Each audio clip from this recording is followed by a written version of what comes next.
সুপ্রভাত বন্ধুরা, ভিল স্টোরি ব্লগে সবাইকে স্বাগত জানিয়ে নতুন একটা ব্লগ নিয়ে চলে এলাম। আর আশা করি যে যেখানে আছো ভালো আছো এবং সুস্থ আছো।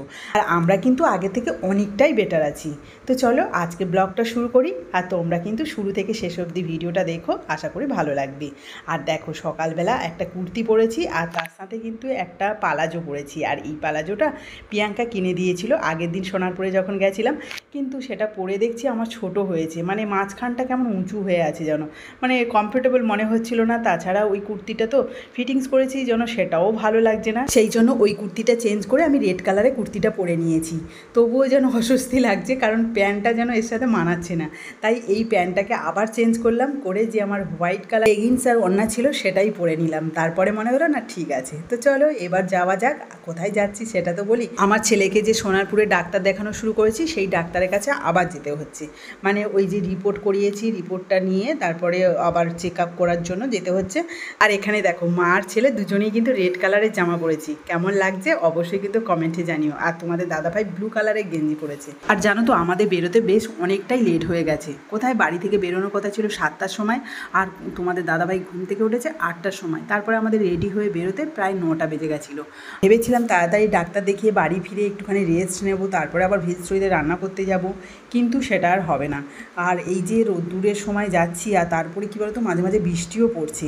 আর আমরা আবার কান বের দিয়ে নাক বের দিয়ে ঘুরে যাচ্ছি সোনারপুরে। মানে তোমাদের দাদাভাই বাড়িপুরে বাইক রাখলো, ওখান থেকে মানে আমরা আবার অটো ধরে যাব রাজপুর, রাজপুর থেকে তারপরে আবার সোনারপুরের অটো ধরবো। ভাবতে পারছো কতটা ঘুরে ঘুরে নিয়ে যাচ্ছে। ও ওই রকমই, মানে টানা বাইকে যেতে ওর খুব কষ্ট। তাছাড়া আমাদের গাড়ির একটু কাগজপত্র সমস্যার জন্য ও যেতে চায় না। তো এখন দেখো, আমরা এই যে রাজপুরে অটোতে বসে পড়েছি। আর কুট্টুসের দেখেছো একটুখানি কিন্তু শরীরটা ভালো হয়েছে, এই জন্য মুখে হাসিটাও রয়েছে। আর আমরা যখন এই যে বাড়িপুরে ওপর দিয়ে রাজপুরে যাচ্ছি, সেই সময় কিন্তু এখানে প্রচণ্ড জ্যাম, কারণ ভোরবেলা থেকে এখানে ফলের মানে পট্টি মতো থাকে, মানে ফল বিক্রি হয়, এটা হোলসেল বাজার মতো।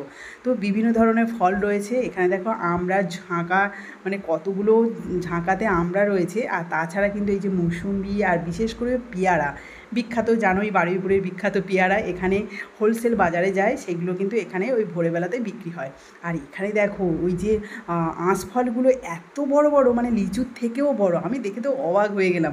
তোমাদের দাদাভাইকে বলছিলাম যে ওইরকম একটা বড় সাইজের আঁশফল হয়, এরকম একটা গাছ বসালে কেমন হয়। ও বললো ওষুধপত্র ঠিকঠাক দিলে তবেই কিন্তু এরকম বড় হবে। তাছাড়া তুমি যদি এত বড় সাইজের আঁশফলও বসাও, কিন্তু ওষুধপত্র যদি না ঠিকঠাক দাও, সেই ছোটোও হয়ে যাবে। তো আর এদিকেই দেখো পেয়ারা, এত পেয়ারা আর এত ধরনের, মানে দেখে অবাক লাগছিলো। মনে হচ্ছিলো যে এই যে আমাদের সারা কলকাতাতে পেয়ারা কিন্তু এখান থেকে সাপ্লাই হয়। আর ভোরবেলা থেকে এখান মানে যাওয়াই যায় না, অটোতে যাচ্ছি জাস্ট একটুখানি জায়গা, মানে বারুইপুরের একটুখানি ক্রস করতে ওখানে প্রায় 15 থেকে 20 মিনিট সময় লেগে গেছে, অনেকটা সময় লেগে গেছে।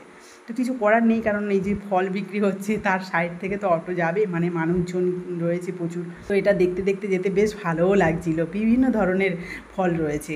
তো দেখো, কথা বলতে বলতে আমরা কিন্তু সোনারপুরে পৌঁছে গেছি। আর এই যে অটো থেকে নেমে আবার একটুখানি হেঁটেও যেতে হচ্ছে। তবে আমরা যদি বাইকে আসতাম তাহলে কিন্তু কোনো রকম সমস্যা থাকতো না, কারণ বাড়ি থেকে মানে গাড়িতে ওঠা আর একদম ডাক্তারের চেম্বারের সামনে বাইক থেকে নামা, কি ভালো হতো। আর এতে কত করে কষ্ট হচ্ছে বলো তো, এই যে আমাদের কুট্টুসকে আবার কোলে ছাড়া নিয়ে যাওয়া যাচ্ছে না, ও এক বিন্দু হাঁটছে না।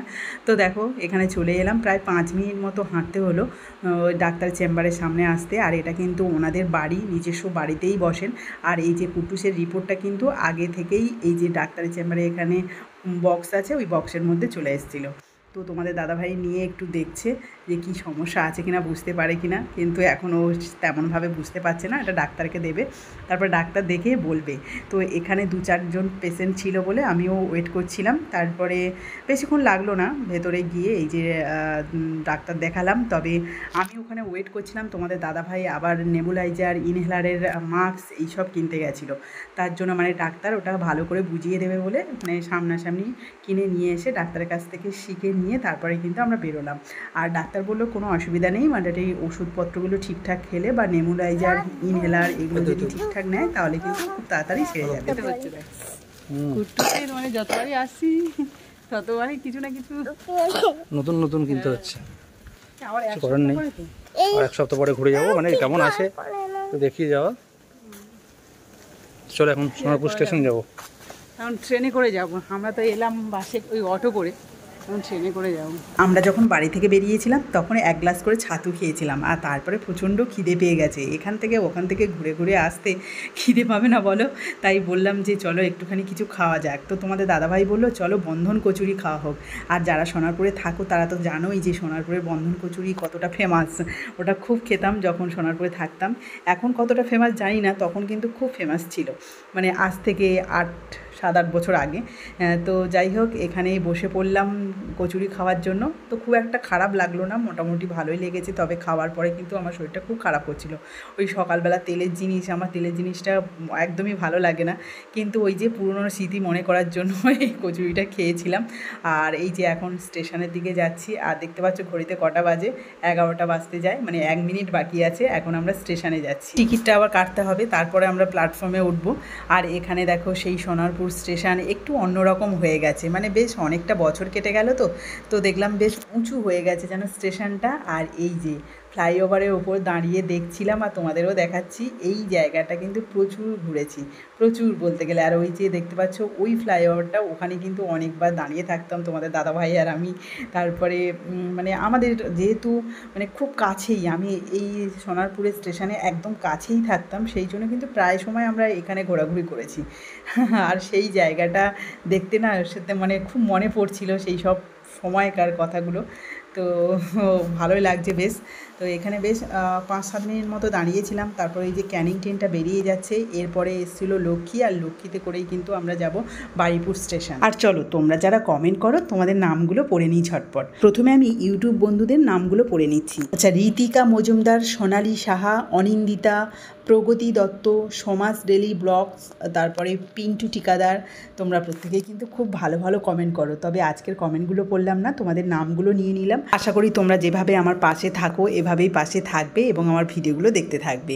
এবারে আমি ফেসবুক থেকে যারা কমেন্ট করো তোমাদের নামগুলো পড়ে নিই ঝটপট।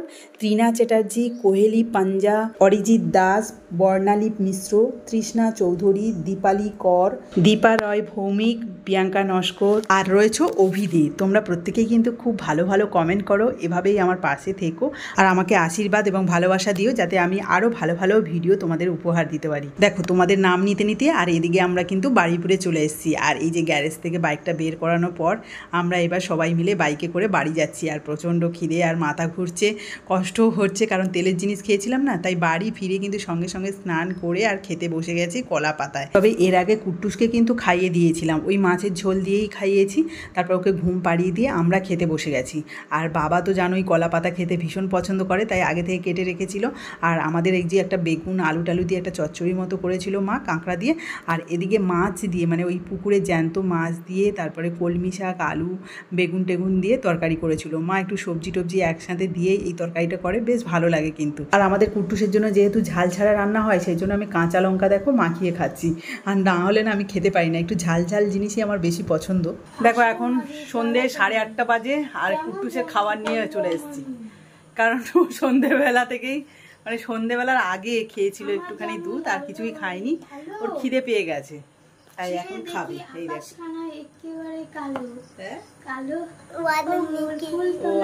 কি, আচ্ছা অ্যাকচুয়ালি এখন শরীর খারাপের জন্য ফোনটা তো খুবই দেখছে, আর ওই যে ফোন দেখার নেশাতেই খাবে বলছে।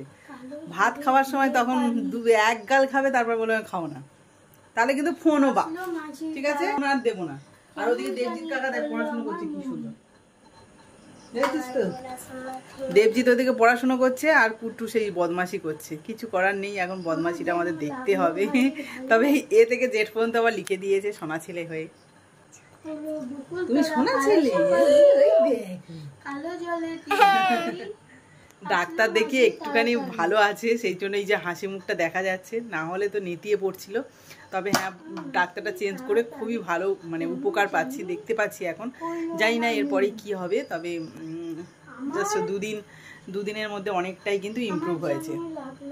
তো চলো ওকে খাইয়ে দিই। কুট্টুসের খাবার এখানে দেখো, ওই যে ডিমটা পেঁয়াজ দিয়ে ও দিদি ভেজে দিয়েছে, সিদ্ধ ডিম আর কি, আর একটুখানি পেঁয়াজ নিয়েছি, আর এখানে আলু ভাজা রয়েছে, আর ডাল সিদ্ধ, এটা হচ্ছে কি সব কিছু দেওয়া রয়েছে, 5 ফোড়ন টোড়ন পেঁয়াজ টেঁয়াজ দিয়েই ডালটা সিদ্ধ করা রয়েছে, এটা দিয়েই খাওয়াবো। তো চলো কুট্টুস খেয়ে নাও ঝটপট। আর আজকে ভিডিওটা এখানেই শেষ করছি। তোমাদের কেমন লাগলো অবশ্যই কমেন্টে জানিও। আজকের মতো টাটা।